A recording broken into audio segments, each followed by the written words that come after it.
The U.S. is not only at war with the coronavirus, it's fighting foreign and domestic actors who are trying to spin the narrative for their own political ends. This is a frightening time. Everybody's scared.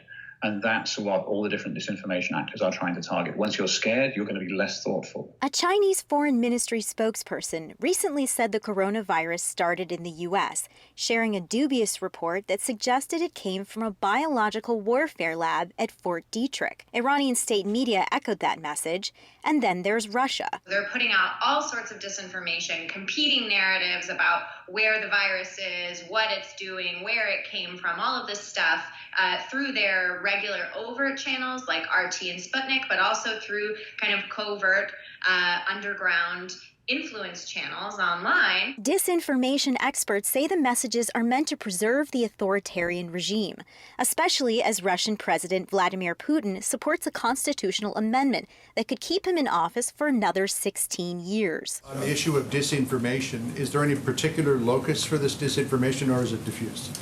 It's pretty diffused, unfortunately. But we've certainly seen it come from places like China and Russia and Iran. We've made clear, we've spoken to these countries directly that that they need to knock it off. But groundless and sensational accusations aren't just forming overseas. They're also happening here at home. On the right, it looks like the coronavirus being weaponized as yet another element to bring down Donald Trump. Impeachment didn't work, and the Mueller report didn't work, and Article 25 didn't work, and so maybe now this is their next attempt to get Trump. And on the left, there are others asserting that, quote, Trump's going to use this precedent to cancel the election.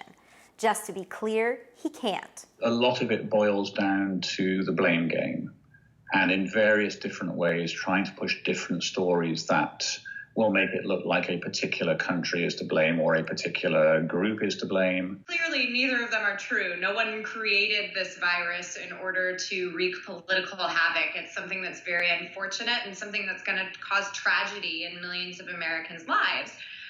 And in order for democracy to function, we need trust in the system, and both of those messages undermine that trust.